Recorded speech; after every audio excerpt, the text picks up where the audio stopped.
Hello everyone, welcome to the second video of the GAT Qudurat book. Hopefully we are on the road of solving the entire book, of covering the entire book. This is model 2 of the math section. Let's get into these questions. For the first question, we got find the value of 74 plus 36 divided by 10 plus 5 to the power of 2 times 4. Long question, but it's a very simple one. You have to remember the ancient mathematics rule of Pemdas. It's basic mathematics. P is for parentheses. So let's start over here. 74 plus 36, this is 110. E stands for exponents. And we have an exponent right here. 5 to the power of 2 is 25. M is for multiplication, so we're going to multiply 25 by 4. But let's just make things look a little bit nicer here. 4 by 5 is 20. 4 by 2 is 8. And 8 plus 2 is 10. Now, remember to clean things up so that you don't confuse yourself. If you can just do this, for example. Right? D stands for division.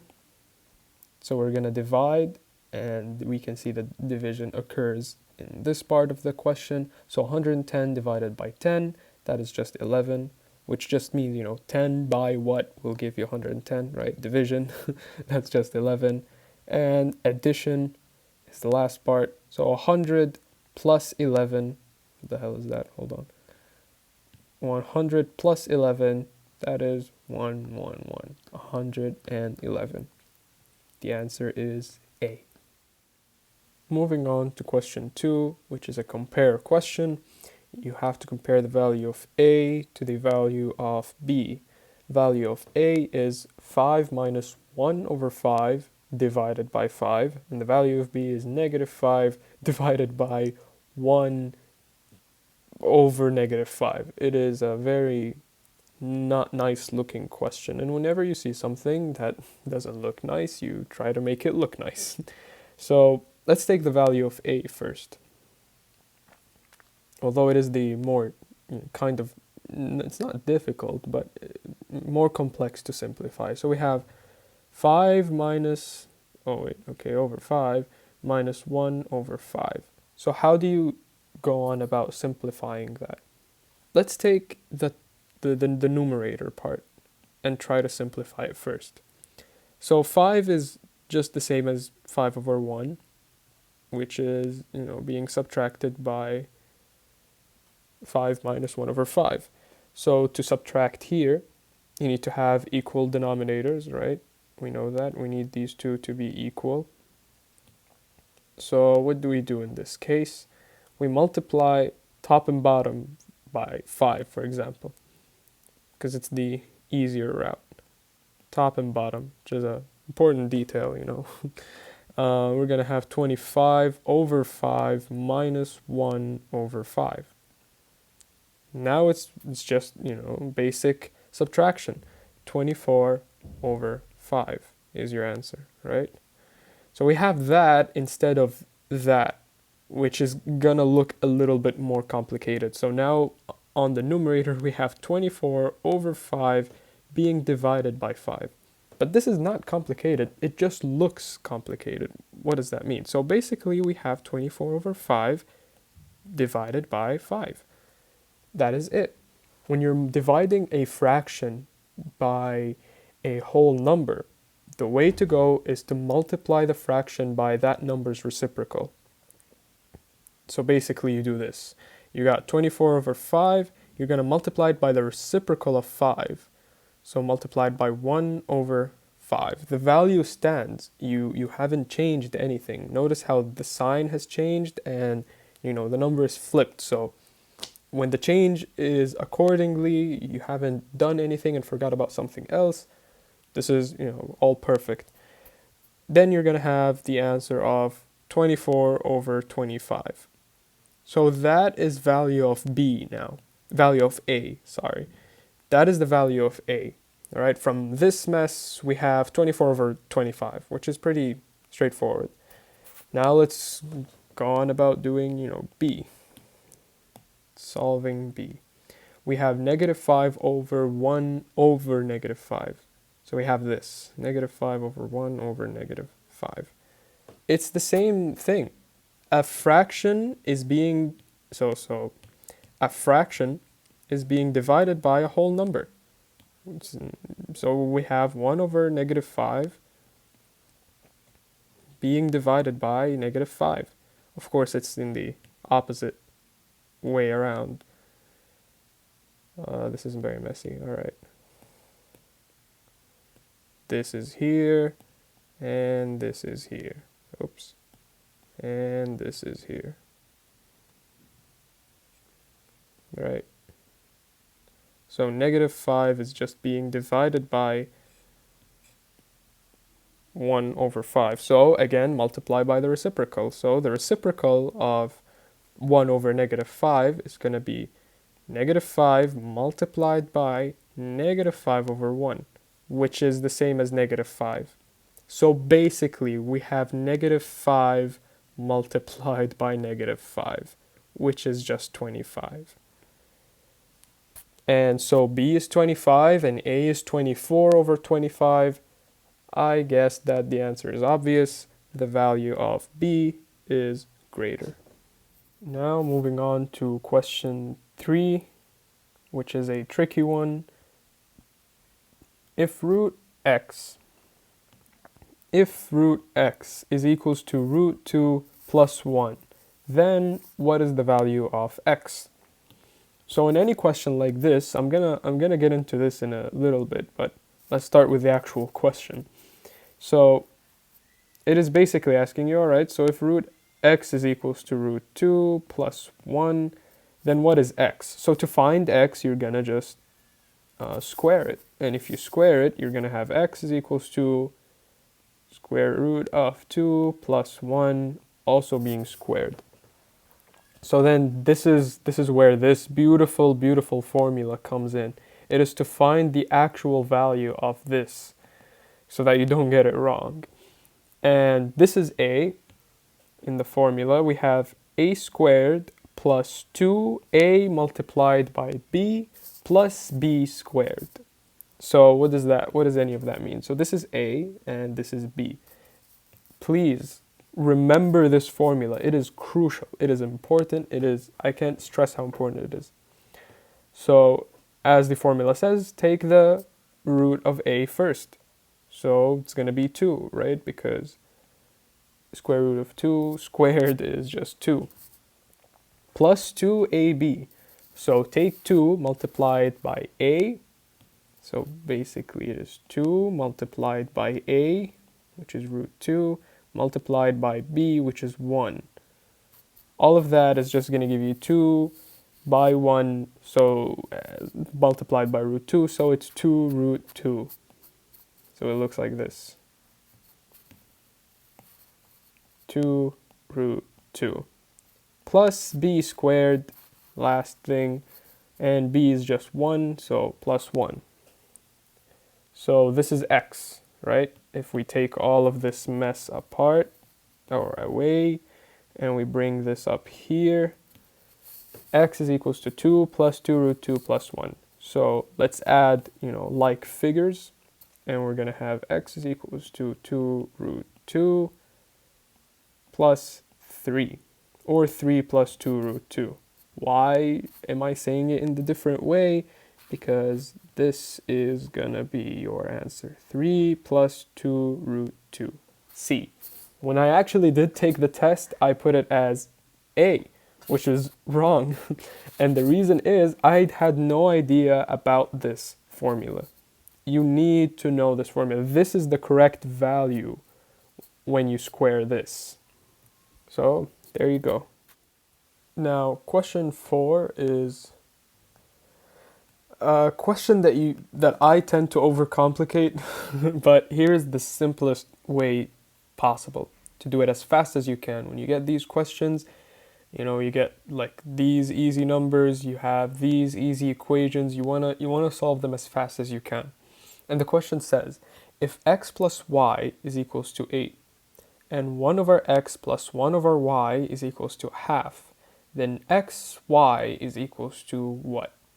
Alright, here is how I think it is the best way to solve it. So you take this over here, you take this part of the question. 1 over x plus 1 over y is equals to half. What two things, right, n plus n, that will give you half? It could be so many numbers. Not that many, but it could be a lot of numbers. But let's take the simplest example. It's a fourth plus a fourth. Right? A fourth of something, a quarter of something, and the quarter of something are half. Alright, so that would mean that x is equals to, that 4 is x, and y is also 4. Now, does this stand? So now that we have these values, do they stand in the other equation? 4 plus, so x plus y is equals to 8, right? 4 plus 4 is also equals to 8. So it does stand. The fact that it stands, right, that just allows you to just go ahead and solve it. So that would mean that x is equals to 4 and that y is also equals to 4. I hope it's not being confusing right now, though I really think that it's just that simple. We basically just tried one value, so one value of this part of the question and one value for this part of the question to get this answer. We tried one example, fourth and fourth, and it worked. It stood with the other value of the question, other part, of the question. It worked. So we don't need to try anymore. We don't need to test it anymore.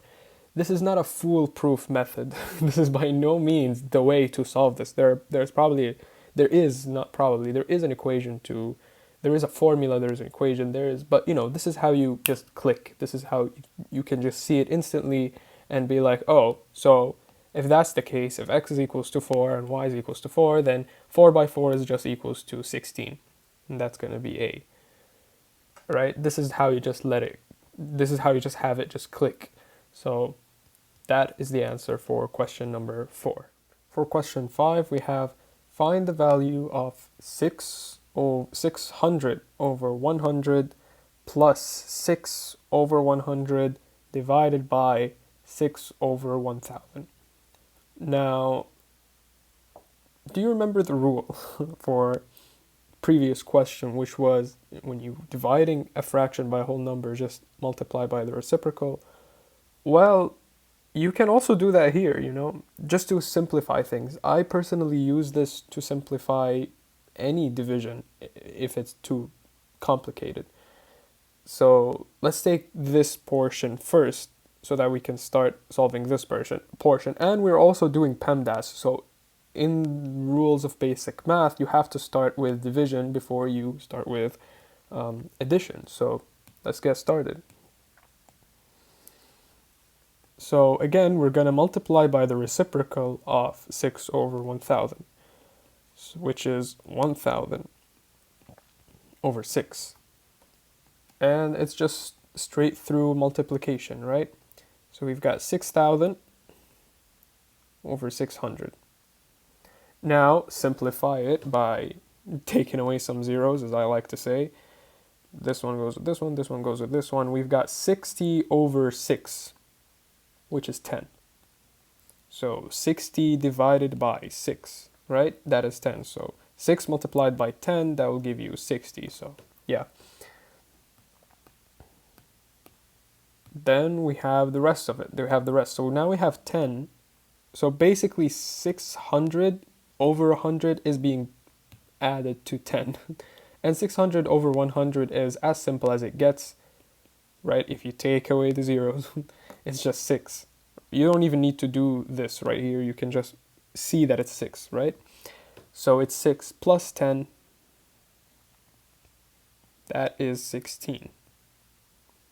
Which is very, very straightforward. Answer B. Now, question number 6 says, the smallest 3-digit number that is divisible by 2, 3, and 5 is which one of these? Alright, so whenever you have a divisible by such and such, you have got to remember some of the divisibility rules. And if you don't know what divisibility rules are, I highly recommend that you look them up on YouTube. They are basic mathematics, but for some reason a lot of people just forget about them, which is alright. I personally forgot about them and I had to learn them from the beginning, which was something I highly recommend. So what are we gonna what are the divisibility rules which are relevant to this question for our divisibility of these numbers, the divisibility rules of 2, 3, and 5? So basically you're gonna have to test each answer until you find the smallest, which is a very, very important detail. It's asking for the smallest 3-digit number, right? So the smallest out of these. So for example, 100. 100 is divisible by 2. It is not divisible by 5, but it is not divisible by 3. So divisibility rules for 3 is that the sum value of the number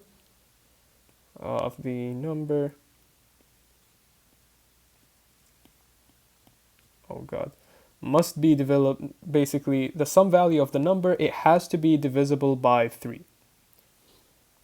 If that's the case, then the number is divisible by 3. Now 1 is not divisible by 3.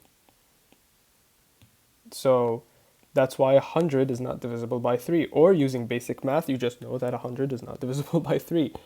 105 is divisible by 3 and 5, but it's not divisible by 2. So the next answer is 120. Now 120 is 1 plus 2 plus 0, which is 3, and 3 is divisible by 3, right? So it is divisible by 3, and it is divisible by 2 because it ends with a 0, and it is divisible by 5 because it also ends with a 0. That's a small portion of the divisibility rules of 2 and 5. 5 is the easiest rule. If the number ends with 5 or 0, then it's divisible by 5. 2 is a little bit more complex, but it's a relatively easy number to divide by, so you can almost always get it. So yeah, we have 120. Then we don't even need to test 150 because 120 is less than 150. If it wasn't, or for example, if they switched places, then we'd have to pick 120. We have to pick D, right? Because the question is asking for the smallest 3-digit number that is divisible by 2, 3, and 5. So that will just end us up with 120. Moving on to question number 7. If the price of 5 pens is 120, then the price of 7 pens is how much? 84, 138, 140, or 168. So here's how I solve all of these questions whenever I see them. We're going to take, so 5 over 120 is equals to 7 over x. Here, on the denominator of both sides, I put price, right, or monetary value, and on the numerator, I put the number of pens, number of object, let's say, to use it for other questions. This is not a strict fact as long as you keep it consistent. So if you're gonna put the price up top, then put the price up top on both sides. And if you're gonna put the number of objects in the denominator, then just make sure to put it on both sides. This is the most important detail. Otherwise, this is a very straightforward process. Next, we're gonna crisscross. Basically, we're gonna go 5 by x, 7 by 20. So multiplying 7 by 120, 7 by 0, that is 0. 7 by 2 is 14. 7 by 1 is 7 plus 1, that is 8. 840 is equals to 5x. All right, so that's the point of crisscrossing, so that we can have this. Now we can get rid of this mess over here. Beautiful. All right. Then just find the value of x. That's all you need to do. Divide here by 5, divide here by 5. So x is equals to 5 divided by 840. Straightforward long division.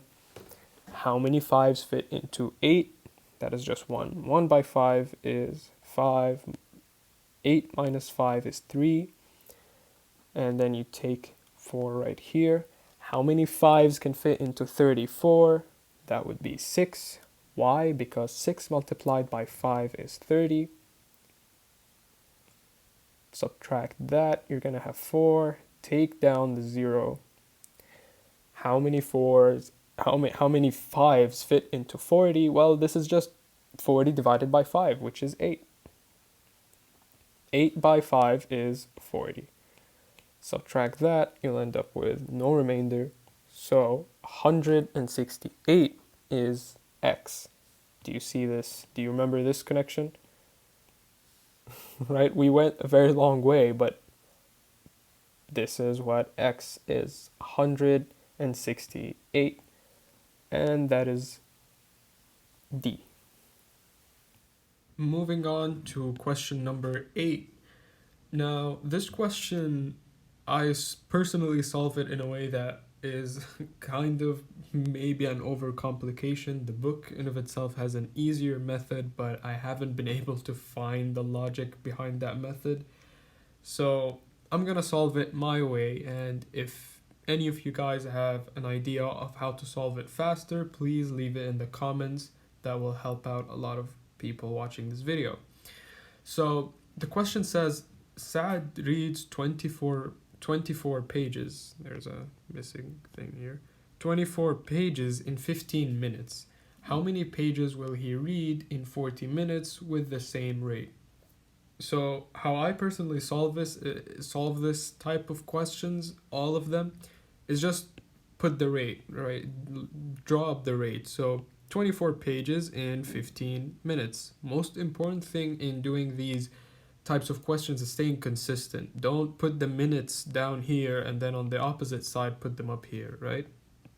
That's what the exam is trying to trick you with. It tells you 40 minutes first, so that, you know, if you haven't watched my videos, you're gonna put it up top. No, you have to stay consistent. So here it's gonna be x, right? This is the pages, and 40 minutes. All right, and crisscross. There it goes. So then 15x multiplication is equals to 40 plus 24. This is a quick multiplication. 4 by 0 is 0, 4 by 4 is 16. You put a 0 here. 2 by 0 is 0, 2 by 8 is 800. Add them up. 160 plus 800, that is 960. By the way, remember this 0 in the beginning. It is very important.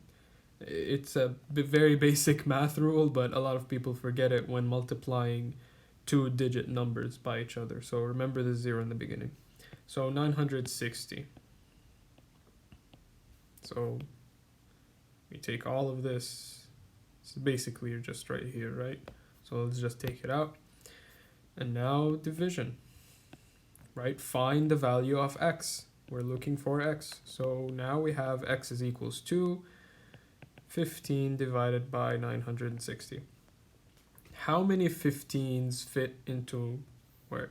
How many 15s fit into 90 or 96, if you will? That will be 6. 6 multiplied by 15 is 90. Subtract, you get 6. Take the 0 down here. How many 15s fit into 60? That is 4. 4 multiplied by 15 will equal 60. So 4 by 15 is 60. Subtract again. Remainder is 0, which means that 64 is our answer. As you can see, this is a very long way because we have kind of more complicated numbers here, which you can't solve that fast. But if you get used to it, you can probably do this as fast as I just did, if not even faster, which you probably should do it a little bit faster. X is equals to 64. B. Question number 9. If the age of Sally 2 years ago was X years, then her age after 3 years from now will be what? Secret is, don't get confused. This is a very straightforward and fast question. All right, so let's make everything abstract physical. So I want Sally's age now, right now. So I'm gonna just say it's S, okay? And they said that 2 years ago it was X. So that means that her age now minus 2 years, because 2 years ago is X. Cool? Then her age after 3 years from now will be what? So her age now, I put the numerical value or alphabetical value of S plus 3 after 3 years from now. This will be what? That's what they're asking for. But they're asking for it in terms of X, right? So X plus what? Okay? So I think you can see it.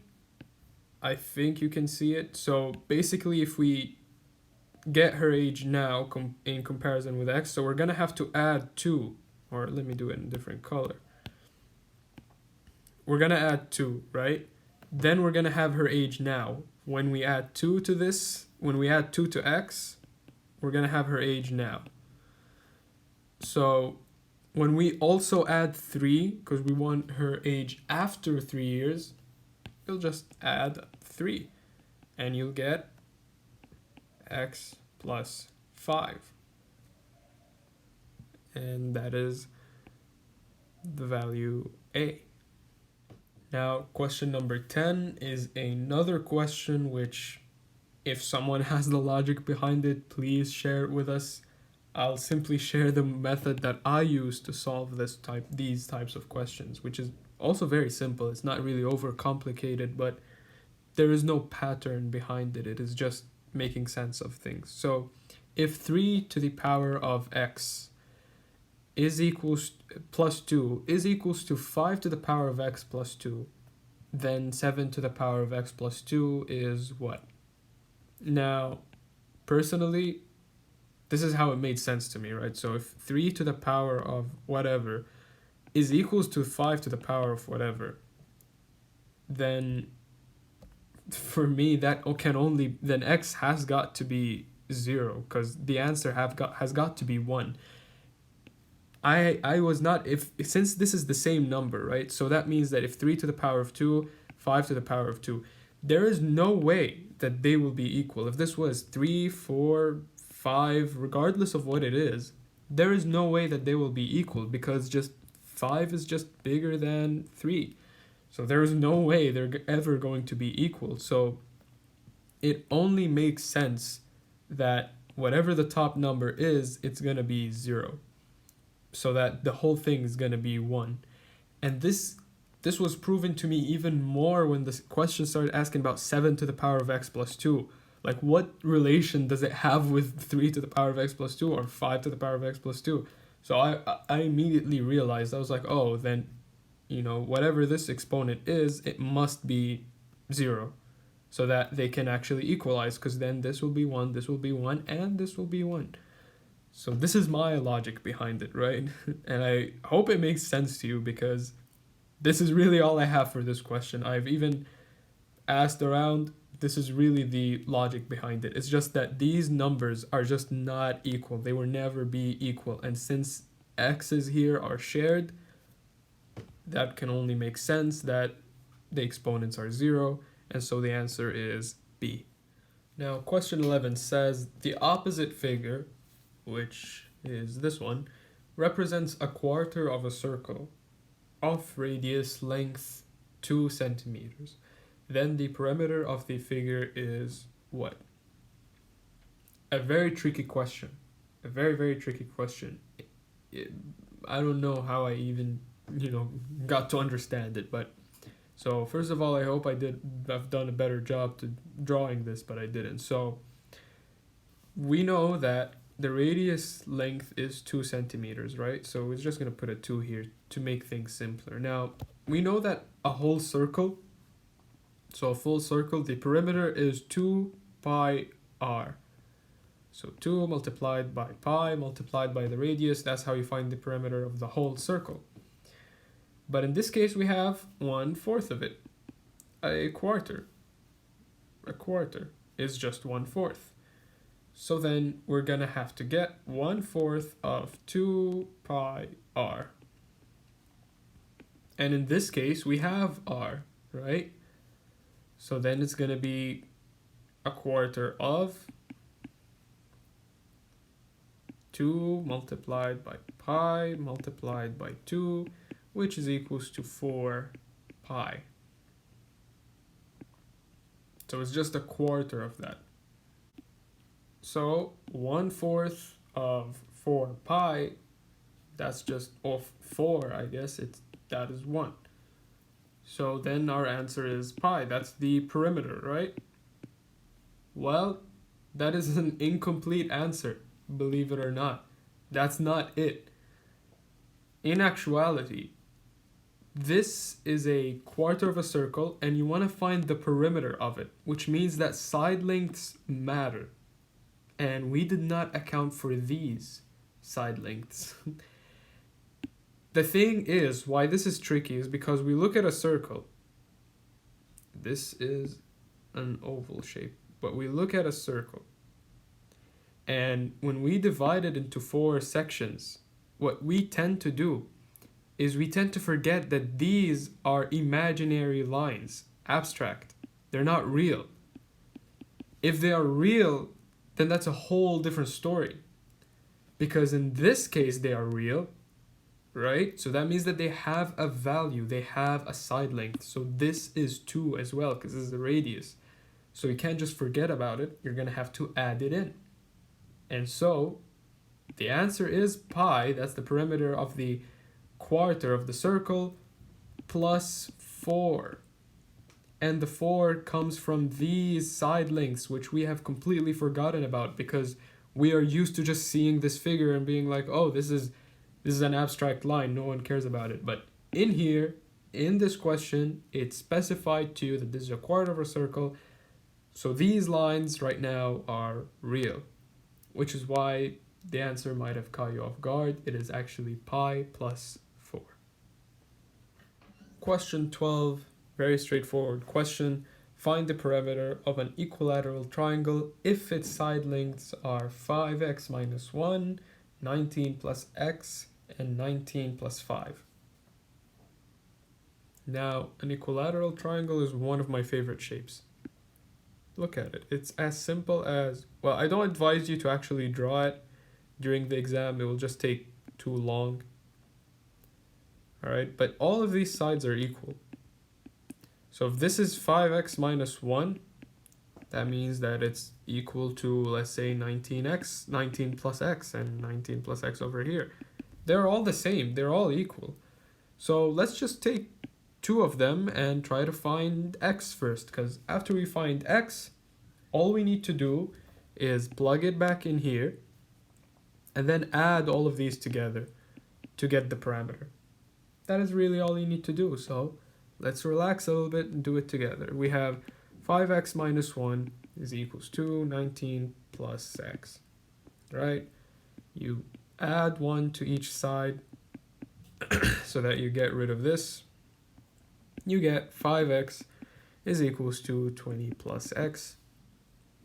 You remove an x from both sides to get rid of this. Our goal is to simplify things, right? So we get 4x is equals to 20. Now, let's solve for x. Let's find x. Divided by 4, divided by 4.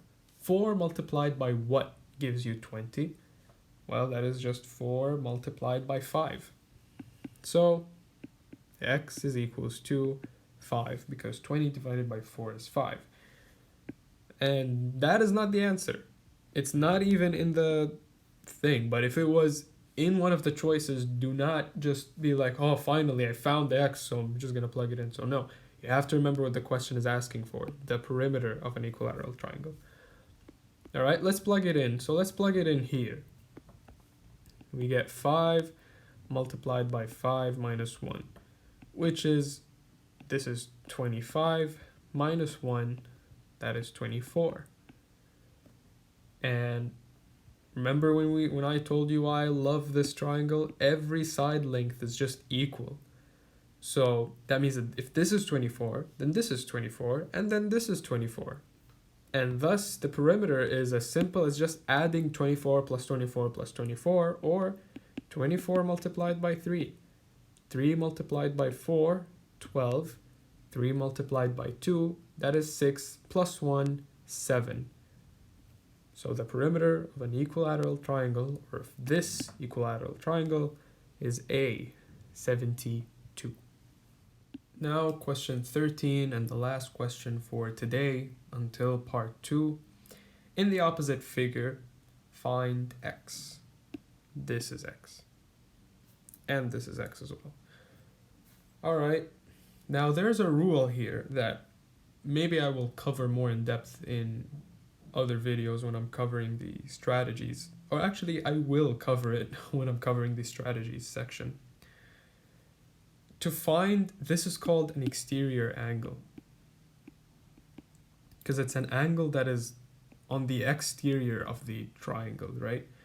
To find this exterior angle, all you have to do is add opposite angles, opposite interior angles. So these two, you just add them together. This sign, this little square, this means that this is 90 degrees, right? And we know that it's 2x here. This is the value that's given to us. So we can now set up an equation. And this is a strategy in this exam. You always, or not always, but most of the time, you want to set up an equation. So what's our equation here? We have 2x plus 90 will be 5x. Why? Because an exterior angle is the value of both opposite angles. If you add both opposite angles, you'll get this. So we're adding them so that we can find x. Now we just solve for x. Let's relax and just do it together.